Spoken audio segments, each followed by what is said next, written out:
Sir आज यहाँ पे वार्ड नंबर 35 वार्ड में आज ब्लड डोनेशन कैंप का आयोजन किया गया है, क्या कहना चाहेंगे? ने भारतीय जनता पार्टी और भारतीय जनता पार्टी के नगर सेविका सेजल देसाई, कर्तव्य फाउंडेशन और आरोहणम टीम, ये तीनों ने मिलकर इस कार्यक्रम का आयोजन किया और बड़ा उत्साह दिखाई दे रहा है।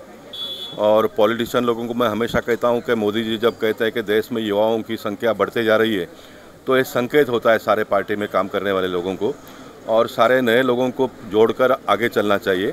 आज जो पार्टी में जुड़ेगा वो 10-15 साल पार्टी के लिए काम करेगा, लेकिन पॉलिटिकल सिस्टम एक ऐसी डेवलप हो गई है कि नए लोगों को, होशियार लोगों को कोई नज़दीक करते नहीं है और उसके हिसाब से समाज का भी बहुत नुकसान होता है और देश का भी नुकसान होता है। भगवान ने हर व्यक्ति का तकदीर लिखा है, इसलिए मैं अपना तकदीर बनाऊंगा, इसका बहुत किसी ने प्रयास करने की आवश्यकता नहीं है। मेरा एग्जाम्पल देखेंगे तो मैं बहुत ही गए गुजरे बस्ती में से बहुत ही छोटे परिवार से निकलकर यहाँ तक पहुँचा हूँ, तो उसका पीछे का कारण ये है कि मैंने जीवन में सबको साथ में जोड़कर आगे का प्रयास किया। मेरे से सक्षम लोग अगर मुझे मिले तो मैंने पार्टी में उसको मेरे से ऊपर का पद मिले, इस प्रकार का प्रयास किया। ऐसे लोगों को नज़दीक लाने से मैं कभी भी हिचकिचाहट मेरे मन में आई नहीं। तो ये आज का कार्यक्रम देखकर कम से कम मलाड के कार्यकर्ता भी आने वाले दिनों में इसमें से कुछ सीखेंगे तो मुझे लगता है कि बड़ा लाभ होगा। आज भारतीय जनता पार्टी हो, कांग्रेस हो, अन्य पार्टी हो, जो यूथ विंग में से काम करते करते पार्टी में आए हुए, वो आज नेतृत्व कर रहे हैं पार्टी का और समाज का। तो हमको आने वाले दिनों में समाज का नेतृत्व करने के लिए नए नए कार्यकर्ताओं की आवश्यकता है। तो कार्यकर्ता इसी प्रकार के कार्यक्रम के माध्यम से मिलते हैं। तो मैं कर्तव्य फाउंडेशन, आरोहणम टीम और भारतीय जनता पार्टी के सभी पदाधिकारी और कार्यकर्ताओं का हृदयपूर्वक अभिनंदन करता हूँ। ब्लड डोनेशन के बारे में लोगों को क्या बताना चाहेंगे? नहीं, विशेष करके कोरोना महामारी जब पूरे दुनिया में और देश में और उसमें भी महाराष्ट्र और मुंबई में इतना परेशानी लोगों ने झेला है और ऐसे समय पर ब्लड की कमतरता गत 2 बार महसूस किया हम लोगों ने। और जैसे ही मुझे पता चला तो मैंने 5000 बॉटल का डिक्लेरेशन किया और अब हम 6000 क्रॉस करके आगे बढ़ रहे हैं। और इन दिनों में लोकमत संस्था के माध्यम से भी 10,000 का उन्होंने घोषणा किया, लेकिन बहुत बड़े पैमाने में पूरे महाराष्ट्र में उन्होंने ब्लड इकट्ठा करने का काम किया। लेकिन उसके बावजूद भी मुंबई में अभी भी ब्लड का शॉर्टेज है और सभी सेवाभावी संस्था के लोगों ने ये करना चाहिए और उसमें भी खास करके यूथ लोगों ने आगे आकर इस काम को अपने हाथ में लेना चाहिए।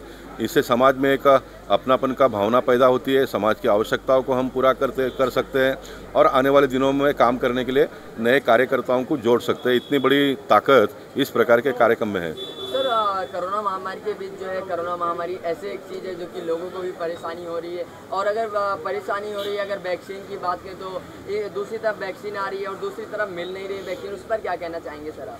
नहीं, वैक्सीन देखिए, देश बहुत बड़ा है और हम सब देशवासियों के लिए गर्व का विषय है कि हमने पहली बार देश में वैक्सीन मैन्युफैक्चरिंग किया। नहीं तो पहले ऐसा होता था कि विदेश में मैन्युफैक्चरिंग किया जाता था, वहाँ का रिक्वायरमेंट पूरा होने के बाद में फिर अपने देश में आता था।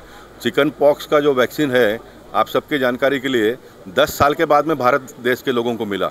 तब तक भारत देश के लोगों ने उस बीमारी को झेला है। मैं जब छोटा था तो मुझे भी चिकन पॉक्स हुआ था, लेकिन इन दिनों में बिल्कुल किसी को भी होता नहीं है। तो वैक्सीनेशन जब होता है, बचपन से ही बच्चे को दिया जाता है, तो उसका पोलियो भी नहीं हो रहा है इन दिनों में। तो भारत देश ने वैक्सीनेशन का निर्माण किया और 130 करोड़ के लोगों के लिए वैक्सीन देना, या तो आप वैक्सीन पूरा जमा कर लो और फिर बाद में उसके बाद में ड्राई करो तो सबको मिल जाएगा, या तो जैसे जैसे बनते जाता है वैसे देते जाओ। लेकिन ये वैक्सीन का जो मोदी जी का जो ड्राइव था, उसको कुछ राज्य के लोगों ने फेल करने का प्रयास किया।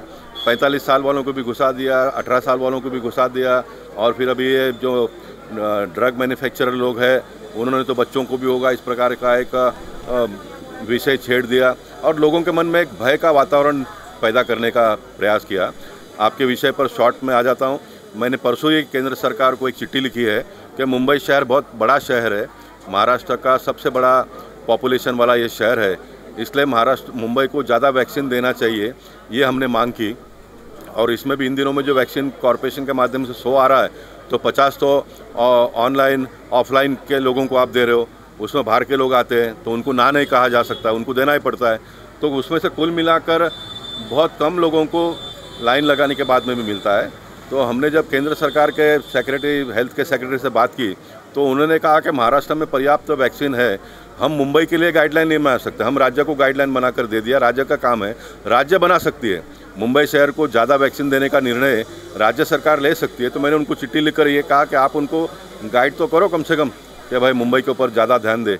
तो ये काम में मैं लगा हूँ और मुझे लगता है कि 4-6 दिन में, 1 वीक के अंदर इसका कोई ना कोई नतीजा निकलेगा, हल निकलेगा इसका। सर, ये वैक्सीन को लेके जनता या जोगेश्वरी या वीरा देसाई हुआ, विरार हुआ, तो इसमें क्या है सर कि कुछ वैक्सीन को लेकर जो है जनता और जो है कुछ आंदोलन भी किया जा रहा है कि उसमें जो है महानगर पालिका का कुछ चाल है, वैक्सीन इधर आ रही है और वो दे नहीं रहे वैक्सीन, उस पर क्या कहना चाहेंगे सर? नहीं, इसमें चाल तो है ऐसा मैं नहीं कहूँगा, लेकिन सप्लाई का सिस्टम में कहीं ना कहीं खामियां है।